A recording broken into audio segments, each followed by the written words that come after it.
Okay, Assalamualaikum warahmatullahi wabarakatuh dan selamat hari kepada semua pelajar.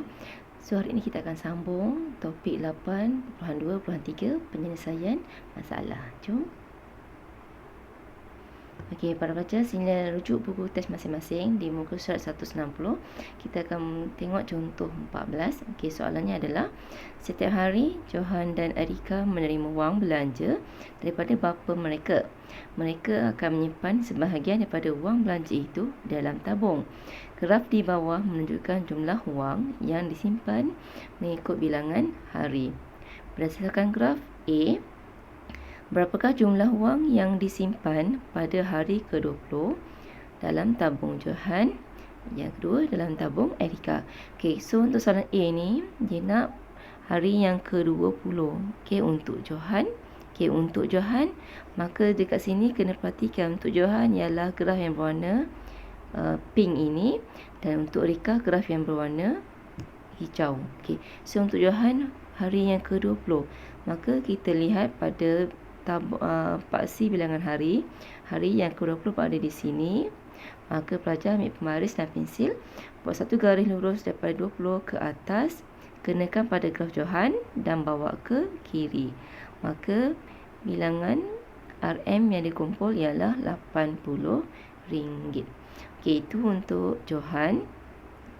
Untuk Erika pun sama, kita lihat pada hari yang ke-20, buat satu garis, bawa ke atas, kenakan pada graf Erika, bawa ke kiri, dan bilangan wangnya adalah RM60. Okey, itu untuk soalan A. Kemudian soalan B, bilakah wang Johan dan Erika mempunyai jumlah wang simpanan yang sama? Okey, bila wang yang sama, maksudnya dua graf untuk Johan dan Erika bertemu ataupun bertembung.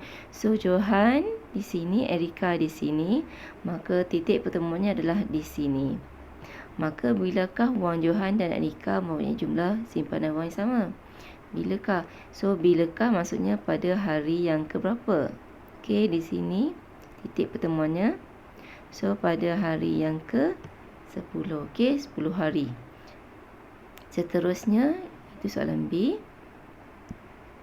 Soalan C, bilakah simpanan Johan dan Erika mempunyai perbezaan sebanyak RM30? So, maksudnya beza simpanan diorang, mereka adalah RM30. Kita boleh nampak dekat graf ini pada bacaan yang ke-100 untuk Johan dan pada bacaan yang ke-70 untuk Erika. So, perbezaan ini adalah sebanyak 30. Okey.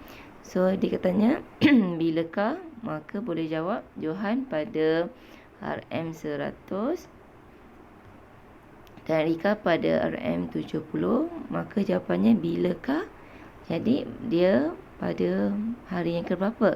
Pada hari yang ke-25. Maksudnya 25 hari yang diperlukan untuk Johan dan Erika mempunyai beza simpanan sebanyak RM30. Itu soalan C. Soalan D, bapa mereka berjanji akan memberikan hadiah kepada seorang daripada mereka yang mempunyai wang paling banyak selepas sebulan. Siapakah yang akan mendapat hadiah itu?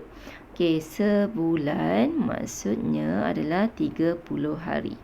Okey, so dekat sini kita boleh nampak siapa yang paling tinggi grafnya adalah Johan. So, Johan yang akan mendapat hadiah daripada bapa mereka. Okey, sebabnya kenapa?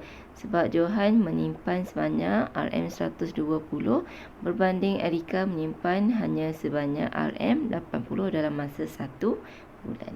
Okey, itu penerangan untuk contoh 14.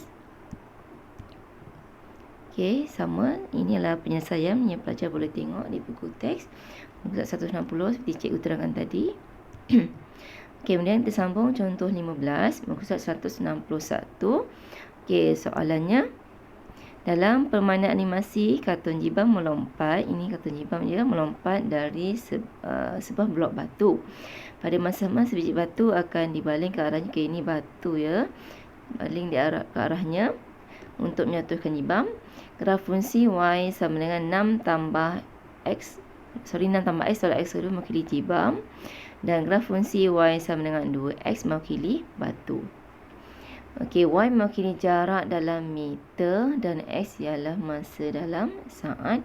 Berdasarkan graf, okey, A apakah ketinggian maksimum lompatan jibam? Okey, maksimum lompatan jibam maksudnya kita kena lihat pada graf fungsi untuk jibam. Okey, so berada di sini. Ini adalah maksimum paling tinggi. So pelajar kena ambil pembaris, tandakan ke kiri dan baca nilai yang ada di sini. Okey, mungkin 6.2, 6.3, something macam tu. So kena betul-betul tepat. Okey, itu untuk soalan A. Soalan B, pada saat berapakah batu itu tepat mengenai jibam? Okey, so untuk sini tepat mengenai jibam. Okey, maksudnya bertemu titik pertemuan antara graf jibam dengan graf batu. So bertemunya di sini. Dia tanya pada saat berapakah, so perlu lihat pada graf pada paksi X. So pertemuannya di sini, buat satu garis ke bawah. Dan pelajar akan dapat pada berapa saat? Jawapannya adalah pada masa 2 saat batu itu tepat mengenai jibam. Dan soalan C, pada saat berapakah jibam menyentuh permukaan tanah? Okey, bila jibam menyentuh permukaan tanah, maksudnya ketinggiannya adalah sifar. Okey, dia bertemu tanah, ketinggiannya sifar berada di sini. Maka pada saat berapa? Jawapannya adalah pada saat yang ketiga. Okey. Ini adalah penyelesaian seperti saya beritahu tadi. Pelajar boleh rujuk buku teks muka surat 161. So, itu sahaja. Selamat belajar.